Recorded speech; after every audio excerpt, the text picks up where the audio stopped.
इस वक्त नक्सलियों ने जवान राकेश्वर सिंह को छोड़ दिया है। इंडिया न्यूज के रिपोर्टर शंकर के साथ वापसी हुई है। शंकर के साथ बाइक पर इस जवान की वापसी हुई है। बड़ी खबर इस वक्त जम्मू के रहने वाले हैं जवान राकेश्वर सिंह। बीजापुर हमले के बाद से नक्सलियों के कब्जे में थे राकेश्वर। 3 अप्रैल को यह हमला हुआ था जिसमें करीब 24 जवान नक्सलियों के इस हमले में शहीद हो गए थे और जो खबरें आई थी उसमें 28 के करीब नक्सली भी मारे गए थे, लेकिन राकेश्वर सिंह मनहास को अगवा कर लिया गया था। और बड़ी खबर यह कि इंडिया न्यूज रिपोर्टर के साथ वापस लौटे हैं। 100 घंटे बाद राकेश्वर सिंह की वापसी हुई है। पुलिस सोर्सेस ने भी इस बात को अब कंफर्म किया है। बट कुछ मैं भी समझ जो मीडिया को या हमें वो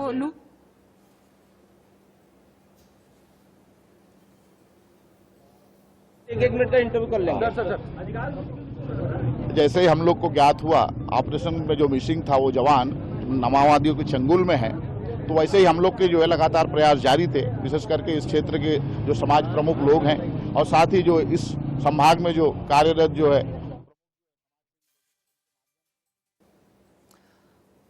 और तस्वीरें आप देखिए। नक्सलियों ने जिस जवान राकेश्वर सिंह को अगवा किया था, इंडिया न्यूज रिपोर्टर शंकर के साथ बाइक पर वापसी और बीजापुर जहां पर यह घटना हुई थी उसके बाद अब जाकर 100 घंटे बाद इस जवान को छोड़ा गया है। ये उसकी बाइक पर मौजूद आप देख रहे होंगे तस्वीरें। ठीक पीछे बीच में आपको राकेश्वर सिंह दिखाई पड़ रहे होंगे। कोबरा बटालियन के राकेश्वर सिंह थे और ये तस्वीरें नक्सलियों की तरफ से जहां पर नक्सलियों ने उन्हें अपनी कैद में रखा हुआ है। ये भी तस्वीरें आप इस वक्त देख रहे हैं। नक्सलियों ने आखिरकार राकेश्वर सिंह को छोड़ दिया। इस बात की जानकारी तमाम वरिष्ठ अधिकारियों को भी थी और राकेश्वर सिंह की सर्च के लिए भी कोशिश लगातार जारी थी। लेकिन ये तस्वीर आप देख रहे हैं इंडिया न्यूज रिपोर्टर शंकर के साथ। राकेश्वर सिंह बाइक पर नजर आ रहे हैं और राकेश्वर सिंह अब अपने हेडक्वार्टर वहीं नजदीकी जहां पर ये बटालियन थी कोबरा, वहां पर पहुंचे। पुलिस अधिकारियों को सौंप दिया गया है और अब जल्दी ही उनकी घर वापसी होगी। लेकिन बड़ी खबर ये है कि 100 घंटे बाद राकेश्वर सिंह को नक्सलियों ने आजाद किया है।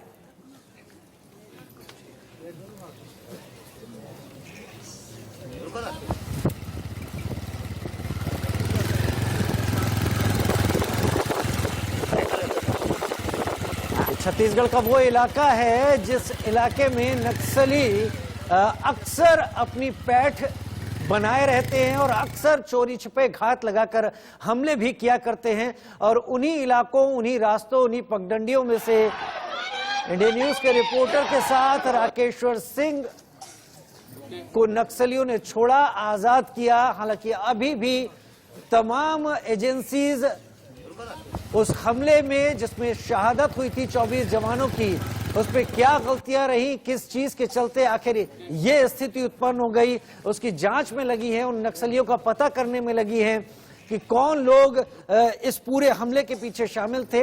ये तो पता लगा लिया गया। 28 से 30 नक्सली मारे गए, लेकिन जवान राकेश्वर सिंह जरूर नक्सलियों के कब्जे में था, जिसको गांव वालों के सामने बंदी बनाकर नक्सली दिखाते रहे थे। और इसके जरिए इन तमाम तस्वीरों के साथ ये तस्वीरें 2 संदेश देती हैं।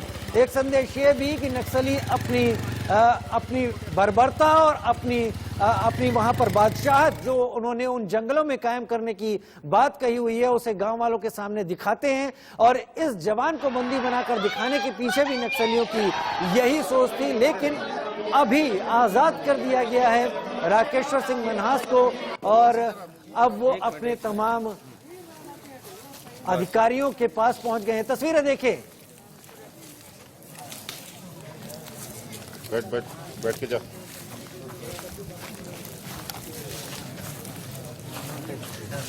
ये भाई तू उधर से हटता। युकेश भाई इधर से हम मुकेश तुम इधर से। किस स्थिति में कोबरा बटालियन के जवान को नक्सलियों ने रखा हुआ था वो आपको इन तस्वीरों से भी देखकर समझ में आ रहा होगा।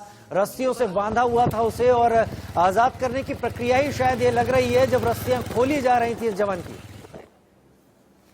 अजय जांडियाल हमारे साथ जम्मू से लाइव ज्यादा जानकारी के साथ जुड़ चुके हैं। अजय, परिवार बहुत परेशान था, लगातार अपील भी कर रहा था, अब राकेश्वर आजाद हो गए हैं और इंडिया न्यूज के रिपोर्टर शंकर के साथ निकल कर आए हैं।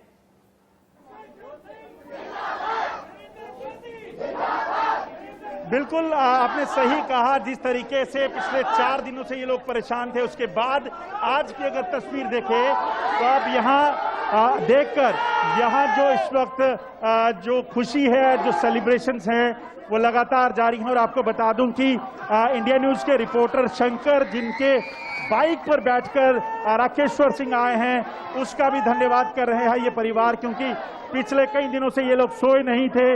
और ये तस्वीरें जो है राकेश्वर सिंह के घर की हैं। हम उनके घर वालों से भी बात करेंगे कि क्या संदेश वो देना चाहते हैं। क्या इस वक्त जो है यहाँ माहौल देखकर आप अंदाजा लगा सकते हैं कि आखिरकार कितना सुखद अनुभव इनके लिए इतने दिनों के बाद जो है वो हो पाया है। मेरे साथ इस वक्त जो है राकेश्वर का वही परिवार है जो पिछले कई दिनों से सोया नहीं था। कई दिनों से ये लोग जो है इस चीज को लेकर परेशान थे कि आखिरकार होगा क्या। माता जी, क्या कहना चाहेंगे?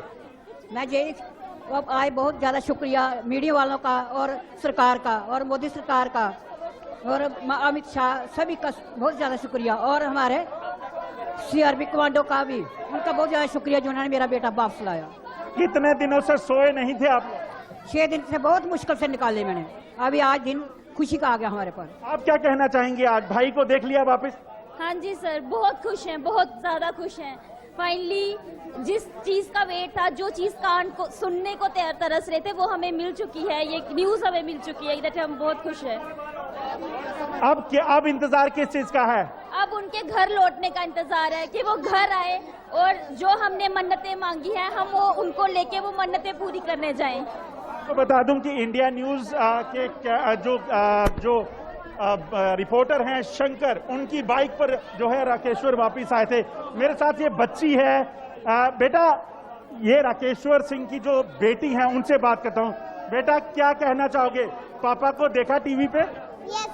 क्या बोलोगे आज? मैं बहुत कुछ बोलूंगी। क्या कहना चाहोगे? सरकार का बहुत बहुत ज्यादा शुक्रिया कि उन्होंने मेरे पापा को जल्द से जल्द घर वापस लौटाया है। अभी इंतजार है, पापा का इंतजार है? यस। पापा का इंतजार है। आपको बता दूं कि ये यहाँ का माहौल, क्या कहना चाहेंगे? आज राकेश्वर रिहा हुए। राकेश्वर सिंह की रिहाई के लिए जो हमारा ग्रामीण क्षेत्र है, 4-5 दिन से बहुत ही परेशानी में थे। हमारे माननीय प्रदेश अध्यक्ष आदरणीय रविंद्र रैना साहब जी जिस दिन इनके निवास स्थान पर आए, उन्होंने तुरंत अमित शाह जी से बात कर उन्होंने पूरा भरोसा दिया था कि राकेश्वर सिंह की रिहाई के लिए हम पूरा सरकार। ठीक है अजय, आप बने रहे हमारे साथ। शंकर भी इस वक्त हमारे साथ फोन लाइन पर ज्यादा जानकारी के साथ जुड़ गए हैं। सुकमा के इंडिया न्यूज के संवाददाता हैं शंकर। कितनी चुनौतियां थी उस इलाके में शंकर, और किस तरीके से आप राकेश्वर सिंह तक पहुंचे?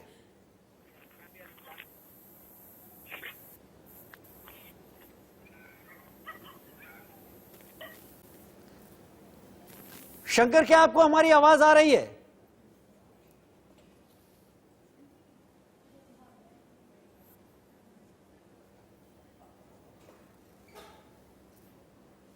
वक्त हमारे साथ मौजूद हैं जो जवान जो कि माओवादियों के कब्जे में थे, वो अब रिहा हो चुके हैं। वो उनसे हम सीधे बात करने की कोशिश करते हैं। सबसे पहले राकेश जी, जिस तरीके से आप लगातार बात की जाए तो जब से माओवादियों के कब्जे में थे, ऐसे में कैसी स्थिति बनी थी, ये बताना चाहेंगे सबसे पहले दर्शकों को?